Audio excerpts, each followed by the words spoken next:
Tacoma, welcome back to your second grade TV classroom. Today is Friday, December 4th, and I'm Mrs. Oslin.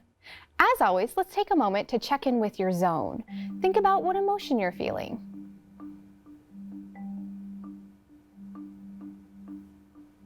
Think about your I message. You'll remember an I message sounds like I feel because Pay close attention to how strongly you're feeling your emotion. Take some think time.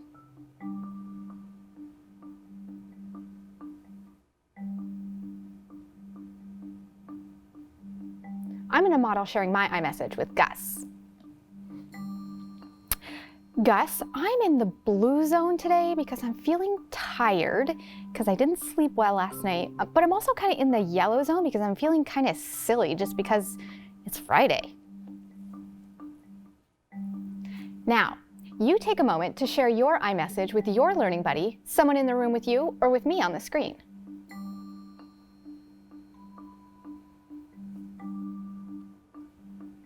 If you recognize that you're feeling your feeling at a 4 or a 5 on the feelings thermometer, you'll remember we can go through the stop and stay cool steps. We've also been practicing using the peace path to help us solve a conflict that we have with someone. Step 1 is tell the problem. That's when you share your iMessage with the person that you're having a conflict with.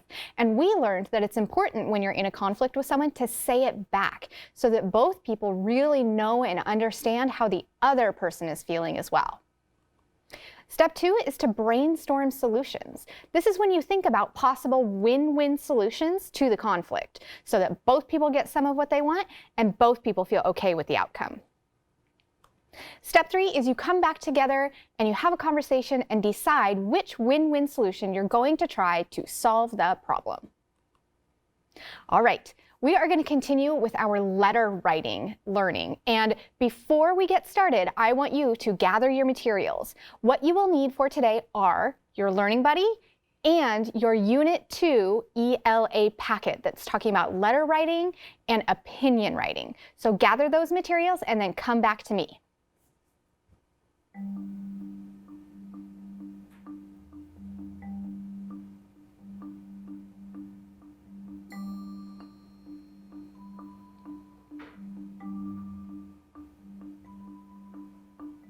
All right, you look ready to go. Today, we're going to learn how writers use letters to tell a story. We're also going to learn how readers express their opinion about books that they have read. You'll remember your opinion is what you think or feel about something. We're going to learn a new word today. It's called epistolary. Say epistolary. Epistolary is when a writer uses a series of letters to tell a story. We have read a couple books with letters. We read Plantzilla yesterday, and the author used letters to tell a story. That's epistolary writing. We also read the book I Want a New Room that also used letters to tell a story. That's called epistolary writing. That's a new word that I learned. So features of epistolary writing are letters that tell a story. The letters are from one or many writers, which can include responses or just one side of the correspondence. Letters can cover short or long periods of time. Letters can be collected in books. Letters may include features of formal or informal letter. That's what we talked about yesterday with Plantzilla, deciding if a letter was formal or informal. But the letters always work to help tell the story. And letters can be written by any character, human, animal, plant, object, as long as the letters help tell a story and make sense in the context. Now, in your ELA packet, I want you to find this document. It's page 45. You remember the page numbers are really tiny down in the corner. It's called Stems Readers Use to Express Opinions. Find this document right now.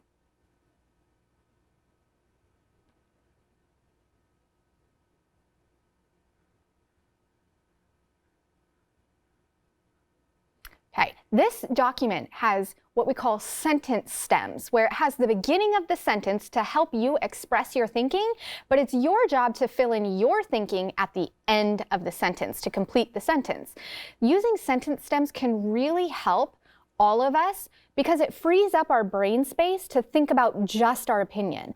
I don't have to think too much about forming a sentence because it's mostly done for me. So I get to spend my important energy thinking about just my part of the work, which is my thinking, my opinion. We're going to use these sentence stems today to do some thinking and speaking about what we think or feel about a story.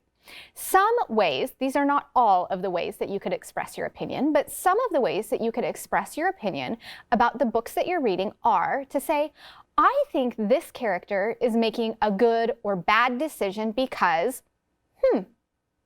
You could say, I would solve the problem differently because, Or, one way I would try to convince others to read this book is, And then when you go off to your independent work today, you are going to write in that rectangle other ways that you can express your opinion about the books that you are reading. Yesterday, we started reading Plantzilla by Jardine Nolan, and it was illustrated by David Catrow. And we learned about our character Mortimer, and he was writing letters at first between him and his teacher asking if Plantzilla could come live with him. And then his parents got involved in the conversation. And this is a type of epistolary writing because it tells a story using letters. Now, we're going to read just one page of this, and then I want you thinking about using your sentence stems to form an opinion about the book. Are you ready? Here we go. Plantzilla.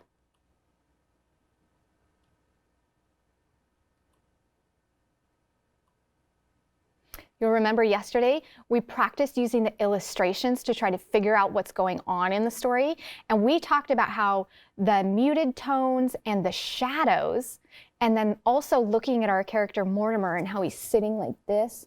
Maybe he's feeling lonely or sad about something. June 8. Dear Mr. Lester, I would like to bring Plantzilla home for the summer. All year long, I sat next to him. I brushed him. I watered him. I kept his growth charts. Plantzilla is the only plant I care that much about. Besides, he might miss me over the vacation and wonder where I am. I want Plantzilla, only Plantzilla. Please? I have had so much fun with him in 3rd grade. I can hardly wait until next year. Your new, soon-to-be 4th grade student, Mortimer Henryson. Now, I think, watch how I use our sentence stems to share my opinion about this. I think our character, Mortimer, is making a good decision because he has an opinion, he wants Plantzilla, or he misses Plantzilla, and he's offering a solution. So he's saying, I miss Plantzilla, Plantzilla can come live with me. And he offers reasons to support why he should be able to have Plantzilla home with him.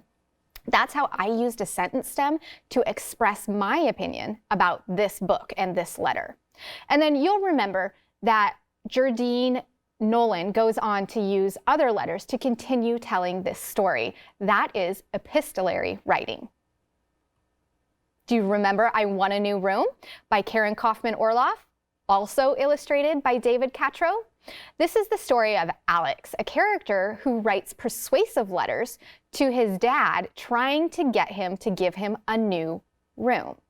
Now, again, this is epistolary writing because it tells a story through letters. Let's read a couple of the letters back and forth, and as we do that, think about those sentence stems and think about your opinion. What do you think or feel about this book? How would you try to convince someone to read this book? Dear Mom, I know you think I should share a room with Ethan now that we have baby Annie, but here's why I shouldn't. When Ethan sleeps, he sounds like the cat coughing up fur balls. Why can't you move Annie in with you and give me my room back? Signed, your very tired son, Alex. You'll remember that Mom writes back and says that she's tired, go ask your dad. So that's how Dad gets involved in the letter writing. Dear Dad, you have no idea what it's like to share a room with Ethan. He sticks crayons up his nose and barks like a walrus, and he snores like Grandpa Ralph. So how about giving me my old room back? Please don't say Go bother your mother. Been there, done that. Love, fed up Alex. Now you'll notice some of the features of these letters, they're very informal. It's signed Love, Fed Up Alex. And the tone, go bother your mother, been there, done that. That's very informal. Dear Dad, Annie is a baby. She doesn't have any hair. And if she wore makeup, she would drool on it. By the way, did I mention Ethan broke my skateboard and lost my brand new Captain Creepy action figure? The kid is out of control, Dad.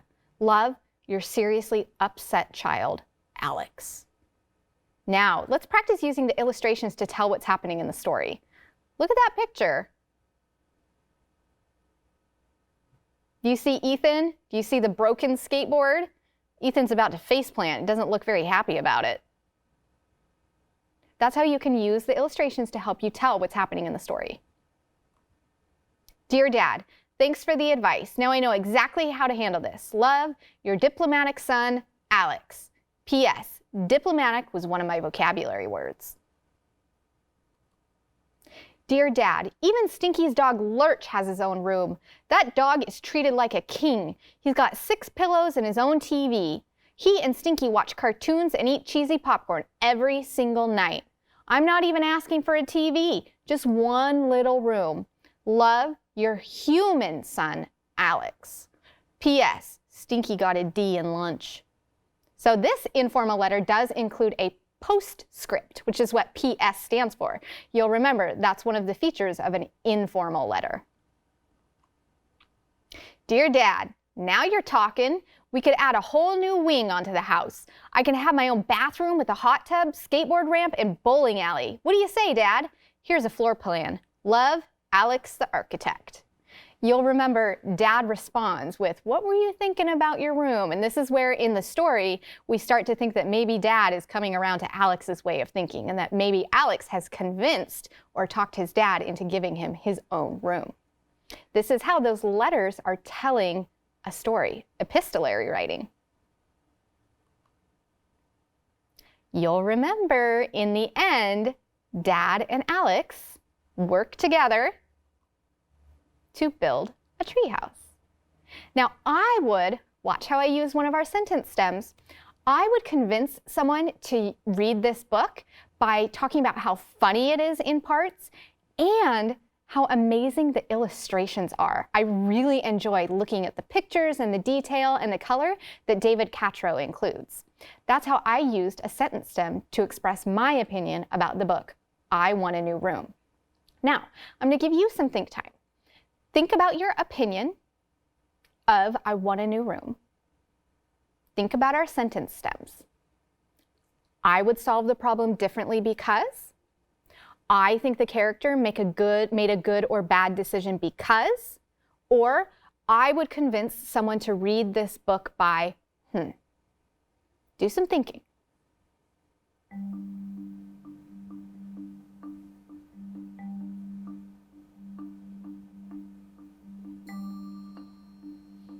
Now, share your opinion of I Want a New Room using one of our sentence stems or one of your own with your learning buddy. Go ahead.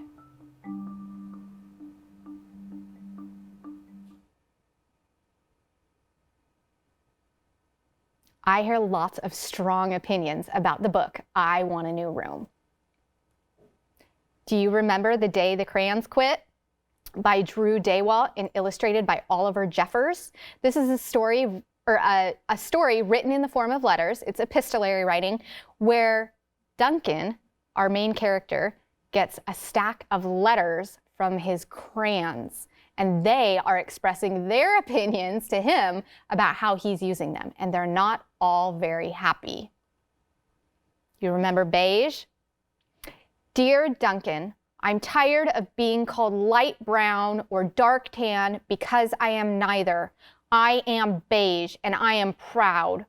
I'm also tired of being second place to Mr. Brown Crayon. It's not fair that Brown gets all the bears, ponies, and puppies, while the only things I get are turkey dinner, if I'm lucky, and wheat. And let's be honest, when was the last time you saw a kid excited about coloring wheat? Your beige friend, Beige Crayon. Hi, Duncan. I hate being used to draw the outline of things that are colored in by other colors, all of which think they're brighter than me. It's not fair when you use me to draw a nice beach ball and then fill in the colors of the ball with all the other crayons. How about a black beach ball sometime? Is that too much to ask? Your friend, Black Crayon. Dear Duncan, I see Yellow Crayon already talked to you, the big whiner. Anyway, could you please tell Mr. Tattletail that he is not the color of the sun? I would, but we're no longer speaking. We both know I am clearly the color of the sun because on Thursday, you used me to color the sun in both the Monkey Island and the Meet the Zookeeper pages in your Day at the Zoo coloring book. Orange, you glad I'm here? Ha! Your pal and the real color of the sun, Orange Crayon. Now, I'm thinking about our sentence stem. I would solve this problem differently because Orange Crayon used some name calling, and that is not how I would have solved the problem. I would have used the peace path. So, you take some think time about your opinion of the day the crayons quit and think about how you would convince someone to read the book, if you think you would solve the problem in a different way, or do you think the characters made a good or a bad decision? Take some think time.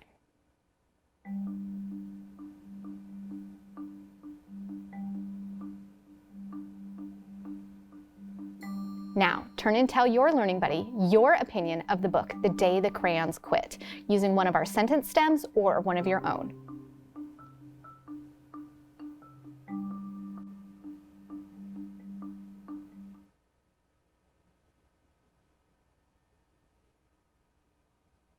Now, looking at this picture, we could also practice using the illustrations to help us tell what's going on in the story.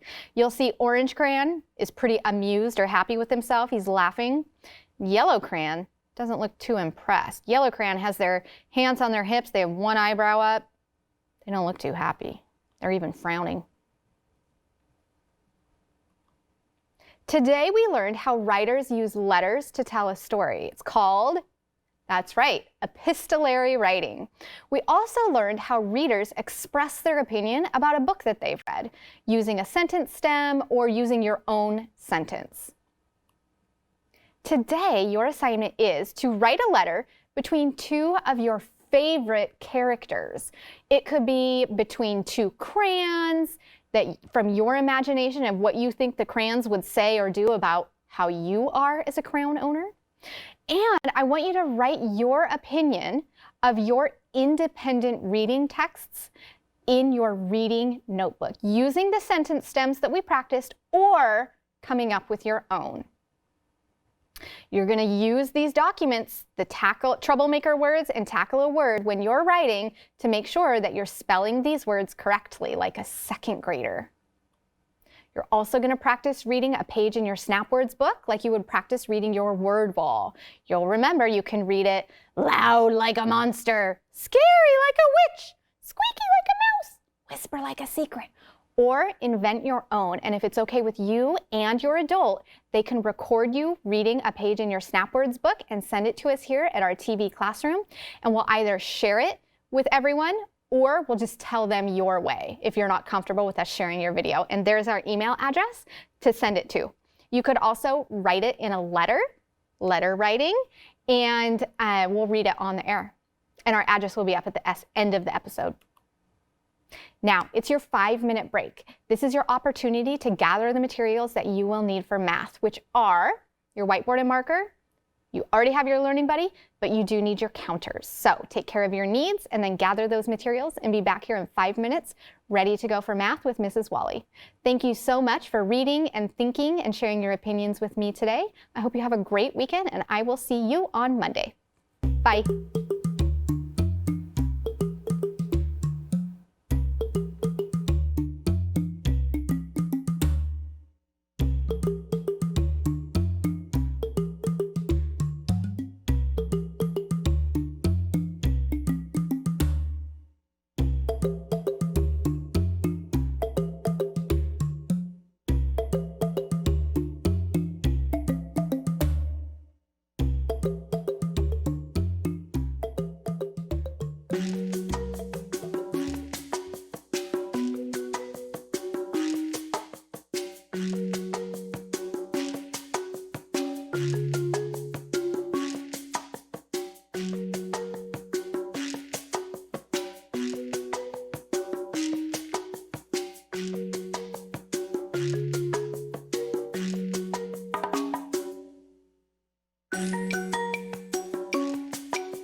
Hi, second graders. I'm kind of look like I'm laughing because I told this to the third graders.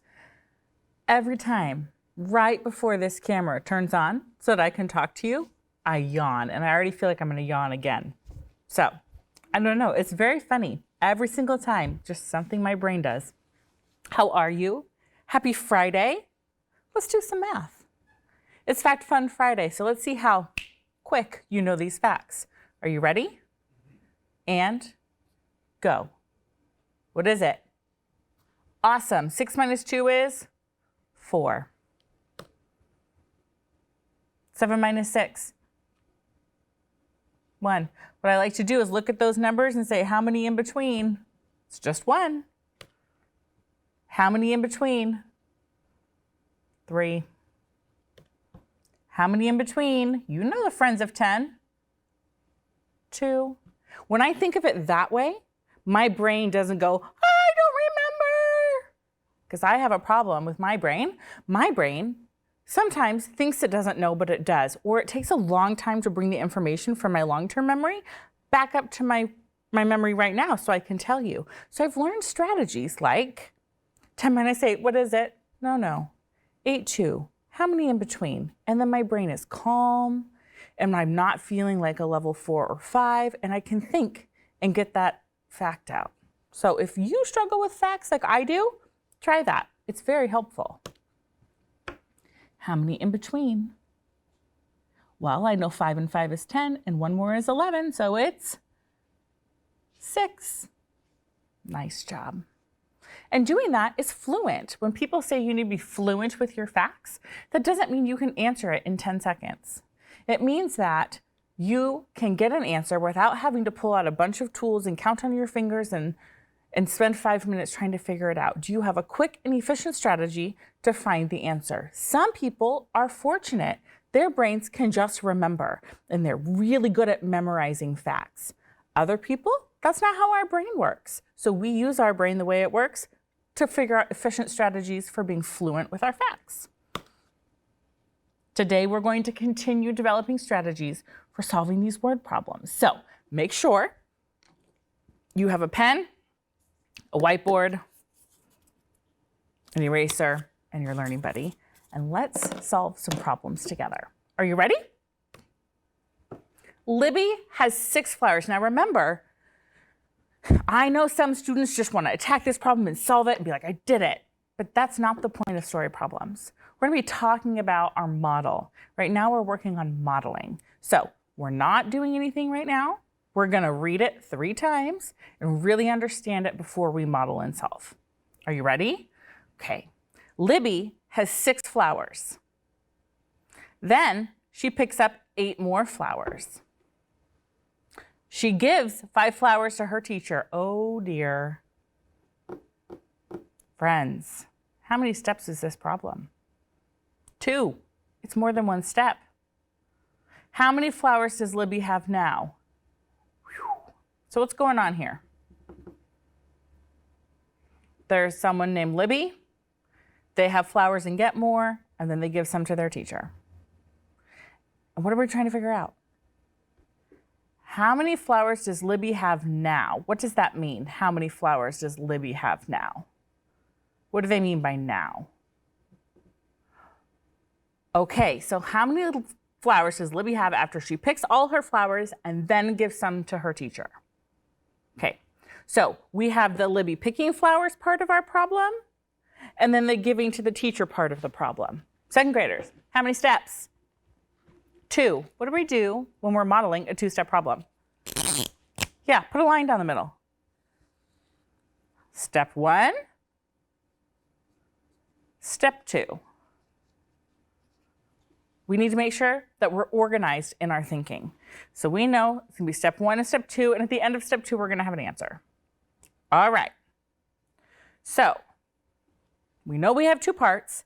We know we're trying to figure out how many flowers Libby has after she's given flowers to her teacher. Okay.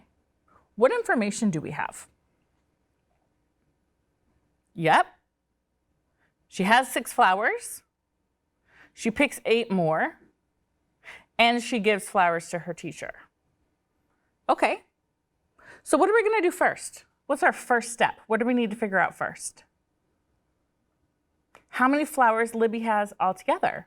Okay, so what would our model look like? Yeah, we could do a number bond. And this is how many she has and how many she picks. And what are we trying to figure out here? Yeah, how many she has altogether. Is that going to answer our question though? How many flowers does Libby have now? No, because the now part is after she gives to her teacher, right? But do we need this information first? Okay, so how many flowers does Libby start with? 6. And how many does she pick? 8. How are you going to solve that? What is 6 plus 8? Well, 6 and 4 is 10, and 4 more is 14. So now, Libby has 14 flowers altogether. What are we going to do? Gus, what are you thinking? What should we do for step 2? Oh, so Libby has an amount of flowers, which is what? What did we decide, friends? 14 flowers.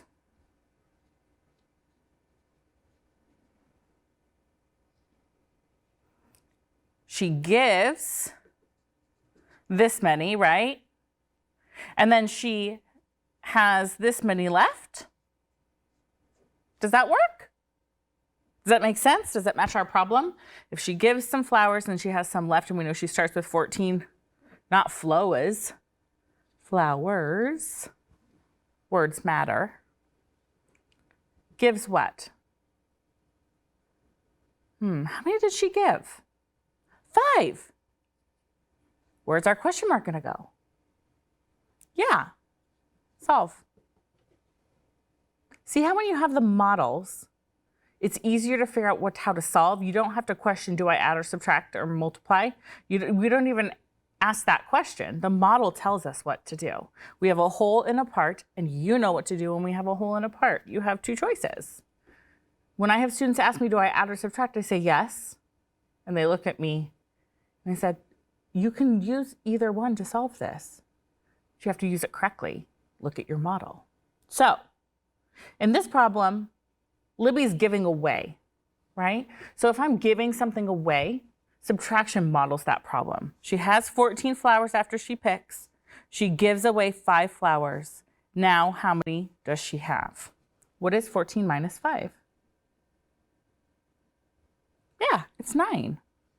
14 minus 4 is 10, and 1 more is 9, right? I split up my 5 into a 4 and a 1. 14 minus 4 is 10, and 1 more is 9. What was that, Pebble? You have a totally different way you want to show us? Okay. What are you thinking, Pebble? Pebble says, well, Mrs. Wally, if Libby has 6 flowers,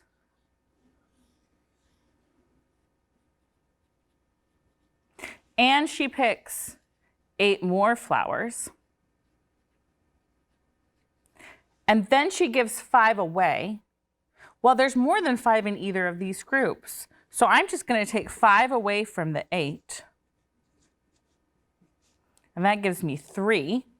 And now she has 6 plus 3, which equals 9 flowers. Does that work? Yeah. How many steps was it?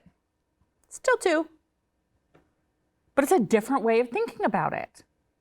Instead of adding together and then subtracting, looking at the parts you have, knowing you're going to take 5 away, and I know 8 minus 5 is 3, and 6 and 3 is 9. Great thinking, Pebble. Let's go on to the next problem. Gabby collects 25 eggs. Her brother collects 13 eggs. Then they sell 18 eggs. How many eggs do they have now? So what's happening in this problem? Gabby and her brother are collecting eggs. And then they sell some. What are we trying to figure out? Same as the last problem, right? How many eggs do they have now? Just different numbers. What information do we know? Gabby collects 25 eggs. Her brother collects 13 eggs. And they sell 18 eggs. Go ahead, draw a model and solve. I'm going to give you 2 minutes. You're going to draw a model and solve.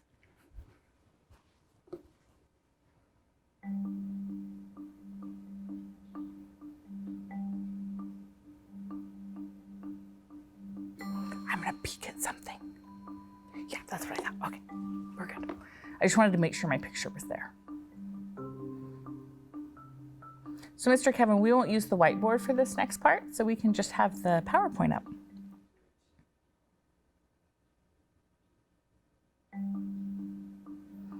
It's pretty amazing what Mr. Kevin does back there. Maybe one day we'll interview Mr. Kevin on what it takes to produce a TV show. That'd be cool, wouldn't it? Okay, you have about 1.5 minutes left.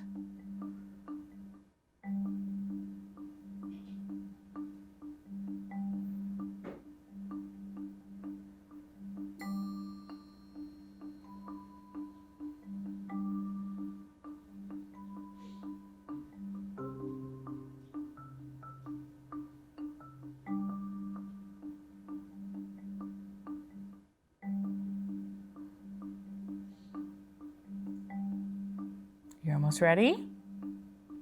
All right. We are going to look at some ways of solving this. If it's different than yours, it's okay. But we're going to compare. Look at how you solved it, and look at how they're solving it, and notice what's similar and what's different, and maybe where you might have made a mistake, or maybe you didn't.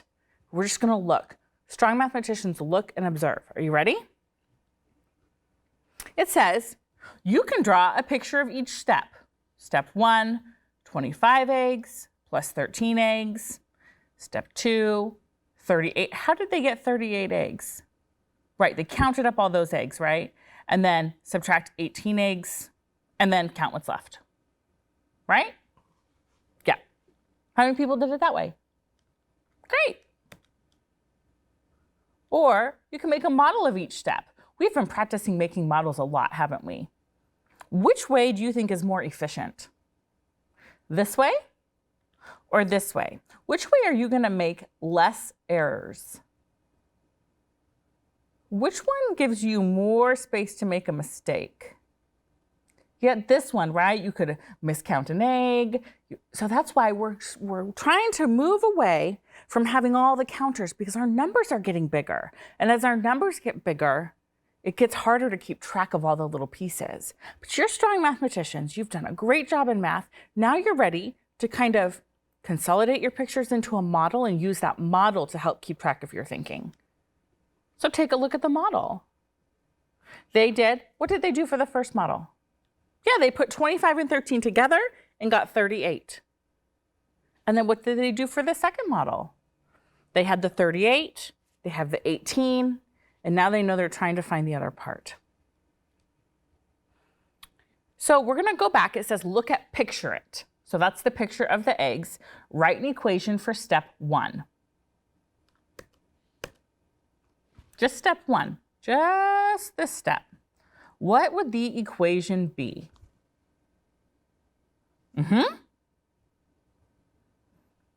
25 plus 13 equals 38. Okay. Then it says, look at model it. So that's this one. Write an equation for step 2. What would be your equation for step 2? Okay, you might have 18 plus blank equals 38, and that is a way to solve it, but does that match our problem? Did we have some, we got some more, and now we have so many? No, what was happening in this problem? They were taking things away, they were selling them. So what equation would match that story? Right, 38 minus 18 equals blank. Now, if you didn't want to take away and you wanted to count on, could you then write the other equation to solve? Absolutely. But we want to make sure our equations match our problems. So the equation would be 18, no, Mrs. Wally, 38. Whew. My brain is getting tired. Is your brain tired yet?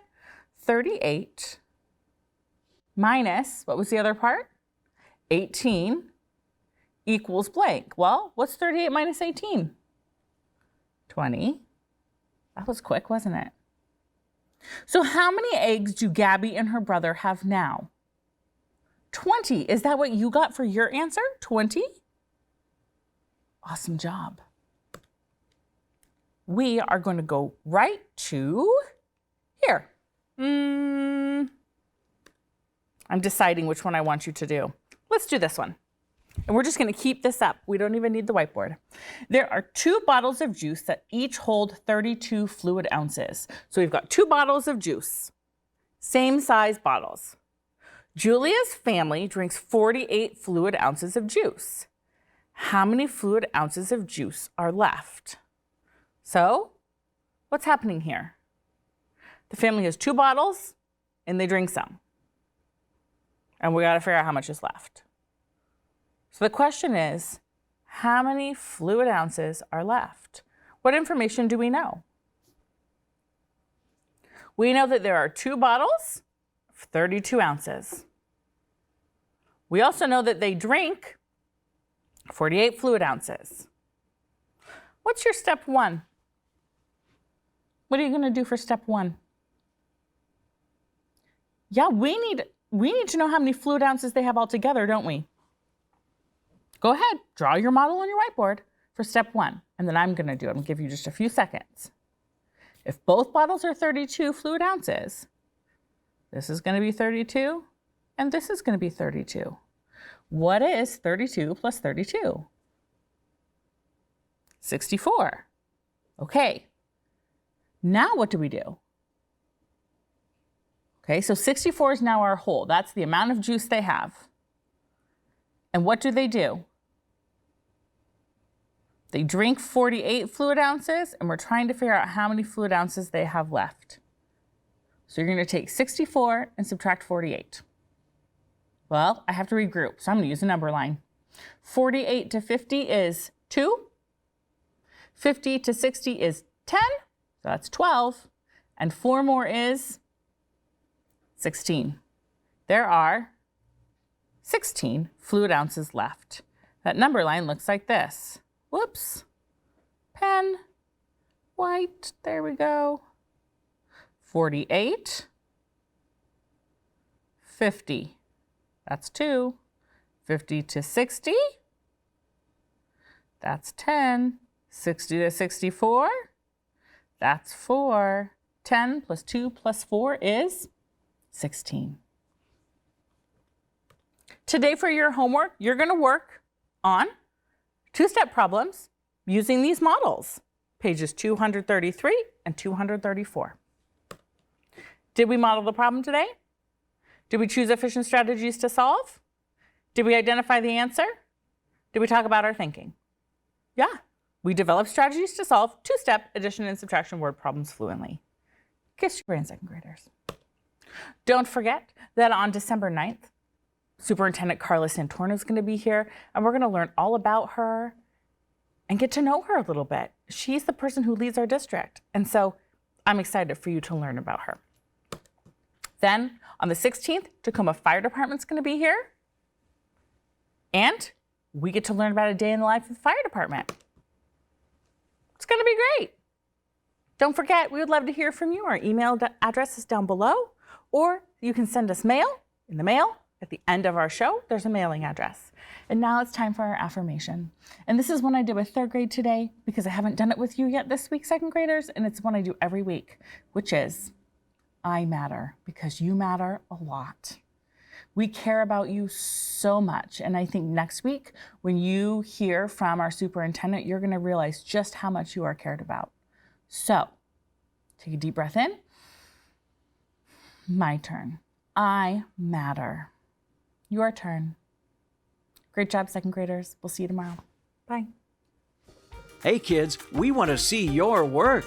Just send your pictures and your stories to TV Classroom, 601 South 8th Street, Tacoma, Washington, 98405.